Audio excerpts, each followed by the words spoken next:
की ग्रोथ भी अच्छी होती है और फूल एवं फलों की संख्या भी ज्यादा होती है और उत्पादन भी ज्यादा फसल होती है दोस्तों। उसमें गहरा हरा रंग, तेज ग्रोथ, ज्यादा फूल और ज्यादा वजन वाले फलों के लिए भी यह काफी ज्यादा जरूरी पोषण, मेहनत, समय और खर्चा सबका सब बर्बाद हो सकता है। तो स्वागत है आप सभी का। तो दोस्तों, जब टमाटर की फसल पूरी हरी भरी होती है तो उसकी ग्रोथ भी अच्छी होती है और फूल एवं फलों की संख्या भी ज्यादा होती है और उत्पादन भी ज्यादा मिलता है। और अगर फसल में पीलापन हो तो उससे पौधे की ग्रोथ भी कम होती है और फूल एवं फलों की संख्या भी कम होती है।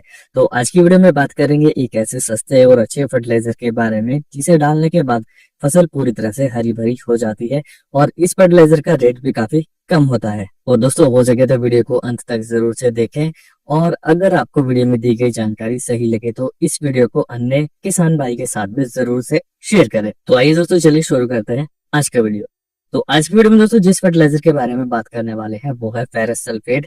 और इसमें फेरस यानी कि आयरन 19% होता है और सल्फर की मात्रा इसमें 10% होती है। और दोस्तों यह पाउडर फॉर्म में आता है। और इसके अलावा दोस्तों एक इंस्टा चिल फेरस भी आता है, लेकिन उसमें फेरस की मात्रा 12% होती है और इसका रिजल्ट तो दोस्तों काफी ज्यादा जल्दी मिलता है, लेकिन इसका जो असर है वो फसलों में उतना ही जल्दी खत्म भी हो जाता है। और जो 19% वाला फेरस सल्फेट है उसका रिजल्ट दोस्तों ज्यादा समय तक रहता है और ज्यादा अच्छा मिलता है। लेकिन दोस्तों इसे यूज करते समय एक बात का ध्यान रखना जरूरी होता है कि यह सभी खाद के साथ उपयोग नहीं होता है। और दोस्तों इसके अलावा फेरस सल्फेट जो टमाटर की फसल होती है दोस्तों उसमें गहरा हरा रंग, तेज ग्रोथ, ज्यादा फूल और ज्यादा वजन वाले फलों के लिए भी यह काफी ज्यादा जरूरी पोषक तत्व होता है। और दोस्तों अगर फसल में आयरन की कमी हो जाए तो इससे मेहनत, समय और खर्चा सबका सब बर्बाद हो सकता है। तो इसलिए दोस्तों आगे वीडियो में जानेंगे फेरस सल्फेट क्या है और इसकी कमी के क्या क्या लक्षण होते हैं और कब और कैसे इसका यूज करें। और सबसे जरूरी रहता है इसका डोज कितना रखें और किस खाद के साथ इसे मिलाएं और किस खाद के साथ इसे ना मिलाएं और इसके फायदे के बारे में। तो दोस्तों सबसे पहले थोड़ा शॉर्ट में बात करते हैं कि फेरस सल्फेट क्या है। तो दोस्तों यह एक माइक्रोन्यूट्रिएंट होता है जिसे आयरन भी कहते हैं और यह पौधे में क्लोरोफिल बनाने के लिए जरूरी पोषक तत्व होता है। और अगर पौधा हरा होगा तभी पौधे में फोटोसिंथेसिस के द्वारा भोजन भी सही बनता है और अगर यह कम हो जाए तो पौधे में भोजन भी सही से नहीं बनेगा, जिसका सीधा सा असर ग्रोथ, फ्लावरिंग, फ्रूट सेटिंग और उत्पादन पर होता है। और आजकल दोस्तों आयरन की कमी खेतों में ज्यादा तेजी से बढ़ रही है और इसका कारण है दोस्तों मिट्टी का पीएच मान 7.5 से ऊपर, ज्यादा हार्ड पानी का उपयोग, डीएपी, एसएसपी खाद का ज्यादा उपयोग और फास्फोरस की ज्यादा मात्रा और इसके अलावा मिट्टी में ऑर्गेनिक खाद का कम उपयोग होना। और इसी वजह से मिट्टी में आयरन होते हुए भी यह पौधे को नहीं मिल पाता है और इसकी कमी दिखाई देती है। अब दोस्तों बात करते हैं कि इसकी कमी को कैसे पहचाने। तो फेरस यानी आयरन की कमी दोस्तों सबसे पहले ऊपर की नई पत्तियों पर दिखाई देती है। अगर आप ध्यान से देखेंगे तो पत्तियां पीली हो जाती हैं और जो नसें होती है वो गहरे हरे रंग की हो जाती हैं। और इसके अलावा पत्तियां छोटी भी रह सकती है और पौधे की ग्रोथ रुक जाती है और फूल काफी कम मात्रा में आते हैं और फूल झड़ने की समस्या भी रहती है और फ्रूट सेटिंग कम होती है और फलों का साइज भी छोटा रहता है और पत्तियां सफेद रंग के जैसी भी हो जाती हैं और जिसके बाद वो सूखकर झड़ जाती है। और इसे पहचानने का दोस्तों एक सरल सा तरीका यह है कि पहले की जो पत्तियां होती है यानी नीचे की पत्तियां हरी होती है और नई पत्तियां पीली तो यह होती है दोस्तों आयरन की कमी। और दोस्तों अगर फसल की सभी पत्तियों में पीलापन है तो यह नाइट्रोजन की कमी भी हो सकती है। और सल्फर की कमी और आयरन की कमी भी दोस्तों एक जैसी ही दिखाई देती है, लेकिन सल्फर की कमी से पूरे पौधे में हल्का पीलापन आता है, जबकि आयरन की कमी में सिर्फ ऊपर की पत्तियां ही पीली होती है और नसें जो है वो गहरी हरे रंग की हो जाती है। अब इसके बाद दोस्तों बात करते हैं कि आप इसे कब उपयोग में ले सकते हैं। वैसे तो दोस्तों आप फेरस सल्फेट को फसलों में कम से कम 3 बार उपयोग में ले सकते हैं, क्योंकि यह एक जरूरी पोषक तत्व है जो कि पौधे की ग्रोथ में काफी ज्यादा सहायक होता है।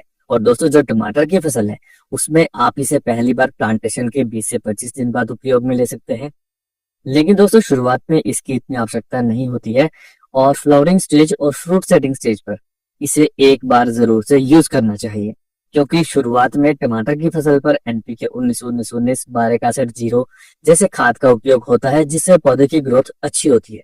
लेकिन फ्लावरिंग स्टेज पर यदि आयरन की कमी फसल में होती है तो इससे फ्लावरिंग कम होगी और फूल झड़ने की समस्या भी हो सकती है। और फ्रूट सेटिंग स्टेज पर भी इसे डालने से फलों का साइज और रंग और उनका वेट काफी ज्यादा अच्छा रहता है। और इन अवस्था पर इसके उपयोग से काफी ज्यादा अच्छा रिजल्ट मिलता है, जैसे कि आपके फूल झड़ने की समस्या नहीं होगी, फ्रूट सेटिंग अच्छी होगी और फलों का साइज और वेट भी काफी ज्यादा होता है। इसलिए दोस्तों फेरस सल्फेट को टमाटर की फसल में 1 या 2 बार फ्लावरिंग स्टेज या फिर फ्रूट सेटिंग स्टेज, इन दोनों अवस्था में से एक बार जरूर डालना चाहिए। और अब दोस्तों बात करें इसके डोज की, तो अगर आप इंस्टाचिल फेरस को उपयोग में ले रहे हैं तो इसका डोज दोस्तों स्प्रे के लिए रहता है 1 ग्राम 1 लीटर पानी के हिसाब से, और ट्रिप के लिए इसका जो डोज रहता है वो है 500 ग्राम। और दोस्तों जो ये फेरस सल्फेट है, अगर आप इसे यूज करना चाहते हैं तो स्प्रे के माध्यम से इसका डोज रहता है 2 ग्राम 1 लीटर पानी के हिसाब से, और ट्रिप के लिए 1 से 2 किलो को आप उपयोग में ले सकते हैं। और इसके अलावा दोस्तों फेरस सल्फेट को आप फॉस्फोरस युक्त खाद के साथ मिलाकर उपयोग ना करें, जैसे कि 05234, बारिक एसिड 0, DAP, SSP आदि। अगर आप इन खाद को डालना चाहते हैं और अगर इनके बाद फेरस सल्फेट को भी डालना चाहते हैं तो कम से कम 3-4 दिन का गैप जरूर रखें। और इसके अलावा दोस्तों कैल्शियम, चूना और जिप्सम के साथ भी इसका उपयोग ना करें। और अगर फेरस सल्फेट को यदि सही मात्रा में फसलों पर यूज किया तो इसके फायदे काफी ज्यादा जल्दी दिखाई देते हैं और पत्तियां गहरी हरी हो जाती हैं और पत्तियों में शाइन भी काफी ज्यादा हो जाती है और फोटोसिंथेसिस भी काफी अच्छे से होता है, ज्यादा फ्लावरिंग और फ्रूट सेटिंग भी अच्छी होती है और फलों का रंग, साइज और वेट में काफी ज्यादा अच्छा रिजल्ट आपको देखने के लिए मिलता है, और जिससे फसलों से उत्पादन 20 से 30% तक ज्यादा हो जाता है और फसल रोगों के प्रति ज्यादा सहनशील भी हो जाती है और पौधे की शक्ति और ताकत दोगुनी हो जाती है। और दोस्तों यदि आप फेरस सल्फेट को स्प्रे के माध्यम से यूज करना चाहते हैं तो इसका स्प्रे केवल शाम के समय पर ही फसलों पर दे, और इसका डोज स्प्रे के लिए आप ज्यादा बिल्कुल भी ना लें, नहीं तो इससे नुकसान होने की संभावनाएं भी हो सकती है। और दोस्तों अगर फसल पर किसी कारणवश पीलापन ज्यादा हो जाए तो उस अवस्था में आप इसे यूरिया के साथ मिलाकर भी उपयोग में ले सकते हैं। और स्प्रे के लिए अगर आप यूरिया के साथ मिला के इसे उपयोग में ले रहे हैं तो यूरिया 1 ग्राम 1 लीटर पानी के हिसाब से और फेरस सल्फेट 2 ग्राम 1 लीटर पानी के हिसाब से मिला के आप इन्हें स्प्रे के माध्यम से उपयोग में ले सकते हैं। लेकिन इसका भी स्प्रे दोस्तों आप शाम के समय ही फसलों पर करें। और दोस्तों इसके अलावा यदि आयरन की कमी धान, गेहूं आदि फसल में अगर हो जाती है तो इसकी कमी से जो ऊपर के पत्ते होते हैं उनमें सफेद रंग की धारियां हो जाती हैं और जिसके बाद जो पत्ता होता है दोस्तों वो सूख जाता है। तो ऐसी अवस्था में भी आप आयरन को यूरिया के साथ मिलाकर उपयोग में ले सकते हैं। और टमाटर और अन्य फसलों में इसकी पहचान की बस यही एक ट्रिक है कि इसमें आपकी ऊपर की पत्तियों की जो नसें गहरी हरे रंग की हो जाती है और बाकी पत्ता पीला हो जाता है। और फसलों में फूल कम और फूल झड़ना भी फेरस की कमी का एक लक्षण हो सकता है। और दोस्तों इसके अलावा आप कम से कम एक बार फेरस सल्फेट को जरूर से यूज करें फसल की अच्छी ग्रोथ और फसल की अच्छी वृद्धि के लिए। और इसके साथ अन्य किसी फर्टिलाइजर को उपयोग ना करें, इसे आप अकेला ही फसलों में स्प्रे करें। और अगर फसल में ज्यादा पीलापन हो जाए तो उस अवस्था में आप इसे यूरिया के साथ मिला के उपयोग में ले सकते हैं। और बाकी इसके साथ अन्य कोई भी फंगिसाइड, इंसेक्टिसाइड और फास्फोरस युक्त खाद को आप इसके साथ बिल्कुल भी मिलाकर फसलों पर ना दें। और दोस्तों ये था आज का वीडियो। अगर आपको वीडियो में दी गई जानकारी सही लगी हो तो वीडियो पे एक लाइक जरूर से करें और यदि चैनल पे भी नहीं है तो चैनल को भी जरूर से सब्सक्राइब करें। तो आज की वीडियो में इतना ही, मिलते हैं आपसे नेक्स्ट वीडियो में। धन्यवाद।